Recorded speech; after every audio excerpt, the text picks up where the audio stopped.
మాజీ మంత్రివర్యులు జిల్లా పార్టీ అధ్యక్షులు శ్రీ కాకాని గోవర్ధన్ రెడ్డి గారు, వీరి చలపతిరావు గారు, వేదిక మీద ఉన్న పెద్దలు, ఇక్కడికి విచ్చేసినటువంటి నాయకులకు, కార్యకర్తలకు, స్థానిక సంస్థల ప్రజాప్రతినిధులకు అందరికీ నా నమస్కారాలు. పత్రికా విలేకరులకు నా నమస్కారాలు. ఎవరికి కూడా అధికారం శాశ్వతం కాదు. ప్రజలు ఆశీర్వదిస్తే, భగవంతుడు ఆశీర్వదిస్తే అధికారంలోకి వస్తాం, ఎమ్మెల్యేలుగా గెలుస్తాం, ఎంపీలుగా గెలుస్తాం. ఎన్నికలప్పుడే పార్టీలు, ఎన్నికల అనంతరం పార్టీలకు అతీతంగా గెలిచిన వాళ్ళు, అధికారంలోకి వచ్చిన వాళ్ళు పనిచేయాలి. మనము ఉన్నాం. జగన్మోహన్ రెడ్డి గారు 5 సంవత్సరాలు ముఖ్యమంత్రిగా ఉన్నారు, గోవర్ధన్ రెడ్డి గారు మంత్రిగా ఉన్నారు, మేమంతా ఎమ్మెల్యేలు ఉన్నాం. ఎప్పుడు కూడా అధికారులకు ఆదేశాలు ఇవ్వలేదు. ఇతర పార్టీల వాళ్ళు మీ ఆఫీసులకు వస్తే లోపలికి రానివ్వబాకండి, పనులు చేయొద్దని చెప్పి ఫ్రీగా వదిలేసేయమన్నాం. మా అధికారులు కూడా అదే విధంగా పనిచేశారు. వాళ్ళను కూడా దగ్గరకు తీసుకొని వాళ్ళు చెప్పిన విషయాలు కూడా విని, పరిపాలన అంటే ఆ విధంగా ఉండాలి. ఈవీఎంలతో గెలిచారు కదా, అందువల్ల కళ్ళు నెత్తికెక్కకుండా ప్రజలు ఓట్లేసి గెలుచుంటే ప్రజల బాధలు, రాష్ట్రాన్ని అభివృద్ధి చేయాలనే తపన ఉండుండేది. మోడీ గారి సహకారంతో ఈవీఎంలతో అధికారంలోకి వచ్చి ఇటువంటివి చలాయిస్తూ ఉన్నారు. పేదవాళ్ళు, ఎస్సీ, ఎస్టీ, బీసీ, ముస్లిం, మైనారిటీ సర్పంచులు, వాళ్ళ మీద నా మీ ప్రతాపం, విఓఏల మీద నా మీ ప్రతాపం, అన్యం పుణ్యం మెరుగని ఫీల్డ్ అసిస్టెంట్ల మీద నా మీ ప్రతాపం. ఒక్కటే చెప్తున్నా, నేను ఇక్కడ ఎమ్మెల్యేగా జగన్మోహన్ రెడ్డి గారి నాయకత్వంలో పనిచేసినప్పుడు పుచ్చిరెడ్డిపాళెం మండలంలో కొట్టాలలో ఆనాడు తెలుగుదేశం పార్టీలో ఉన్నటువంటి పుట్టా సుబ్రహ్మణ్యం నాయుడిని వైఎస్ఆర్ కాంగ్రెస్ పార్టీ నాయకుడు కొడితే అతని తరపున నేను సుబ్రహ్మణ్యం నాయుడికి క్షమాపణ చెప్పాను. ఆ విధంగా ఉండాలి. ఏదో అధికారంలోకి వచ్చాము, మనం ఏం చేసినా చెల్లుబాటు అవుతుంది అని అనేది కరెక్ట్ కాదు. విఓఏలను కూడా మేము అధికారంలో ఉన్నప్పుడు 2-3 మాత్రమే తొలగించాం. ఎందుకు తొలగించాం? అవినీతికి పాల్పడ్డారని, డబ్బులు తినేశారని, పొదుపు సంఘాలకు సంబంధించిన మహిళలు వచ్చి మాకు రిప్రజెంటేషన్ ఇస్తే కలెక్టర్ గారి ద్వారా ఎంక్వైరీ చేయించి తొలగించామే తప్ప సిపిఐనో మేము తొలగించాల అవసరం కూడా మాకు లేదు. విఓఏలు కూడా పేదవాళ్లే, వాళ్ళు కూడా ఆర్థికంగా వెనకబడిన వాళ్లే. ఫీల్డ్ అసిస్టెంట్లను కూడా మేము ఎవరిని తొలగించలేదు. ఈరోజు అధికారులు ఇష్టారాజ్యంగా వ్యవహరిస్తూ ఉన్నారు. 2 మాజీ మంత్రులం ఈరోజు ఇక్కడికి వస్తే ఎంపీడీఓని లేకుండా చేశారు. ఇక్కడ బుద్ధుందా నీకు ఎంపీడీఓ అని అడుగుతా ఉన్నాను నేను, సిగ్గుందా అని అడుగుతా ఉన్నా. ఎల్లకాలం ఈ ప్రభుత్వం ఉంటుందని అనుకుంటున్నావా నువ్వు?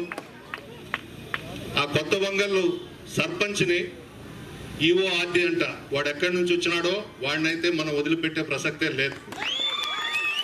వాడంటాడు ఆ మహిళను కూడా చూడకుండా నువ్వు ఒక్కదానివే నెల్లూరుకి రా, ఈ కొడవలూరు మండలం ఇన్ఛార్జి దగ్గరికి నిన్ను తీసుకువెళ్తాను, నీ చెక్ పవర్ రద్దు కాదు, నువ్వు కండువా కప్పించుకోమని మాట్లాడాడంటే ఆ ఈవో ఆర్డీని అడుగుతున్నా, నీకు భార్య లేదా అని అడుగుతా ఉన్నా, నీకు తల్లి లేదా అని అడుగుతా ఉన్నా, నీకు అక్క చెల్లెలు లేదా అని అడుగుతా ఉన్నా, సిగ్గుందా నీకు అని అడుగుతా ఉన్నాను.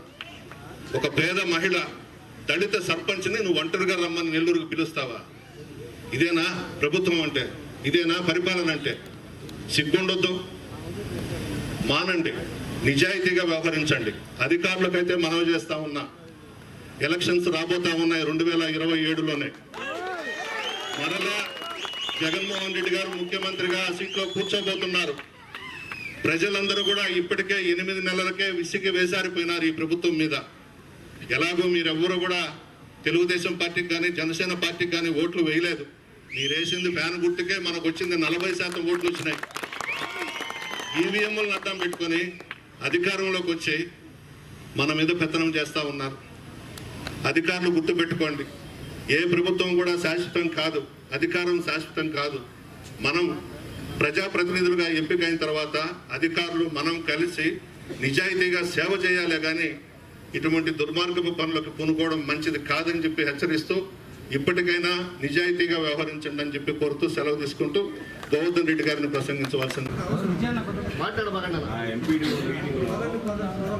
మీ ఇంజనీరింగ్ అసిస్టెంట్ వెళ్ళి తెలుగుదేశం వాళ్ళని కలవండి, మీకు పనులు కావాలంటే చెప్పినట్టుగా చెప్పారు కదా, దాని మీద రిపోర్ట్ రాశారు కరెక్ట్.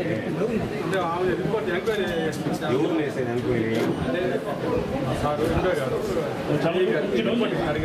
ఆమె అడిగితే ఆమె రిపోర్ట్ అడగకూడదు. ఆమె కదా చెప్పింది తెలుగుదేశం వాళ్ళ కలిసి పని అవుతుందని. ఇంకా ఆమె రిపోర్ట్ ఇచ్చేది ఏఆర్డబ్ల్యూఎస్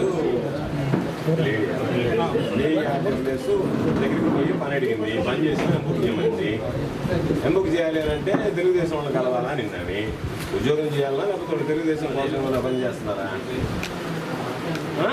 మీరు పనిచేసేది ఉద్యోగం కోసం పని చేస్తున్నారు, తెలుగుదేశం వాళ్ళ కోసం పని చేస్తున్నారు అని తెలిపితే ఇక మామూలుగా మా వాళ్ళు రారు. ఎందుకంటే ఇంక తెలుగుదేశం తరఫున మీరు పనిచేసినప్పుడు అధికారులు ఇంకా అడిగేది ఏముంది? ఎక్కడన్నా ఎప్పుడన్నా జరిగినాయి మీరు వాళ్ళని కలిస్తే మీకు పనులు అవుతాయని అధికారులు చెప్పారు. పర్సనల్గా పోయి కలవాలా? ఇన్ఛార్జీలుగా ఉండేవాళ్ళని కలిస్తే పని అవుతాయి. తర్వాత ఈ చెప్పుకోవాలి కట్ చేసేటప్పుడు ఈ అనవసరంగా పాపం ఉన్నాయి. అభ్యంతర ఖర్చు అంటే ఏంటి? అభ్యంతర ఖర్చు అభ్యంతర ఖర్చు అంటే ఏంటి? ఖర్చు పెట్టారా లేదా అనేది కదా. దాన్ని అభ్యంతర ఖర్చు అని చెప్పి ఏదో ఒకటి రాసేది, తీసేసేది. వాళ్ళు తీసేయక ముందే మీరు ఆర్డర్ రాస్తారా?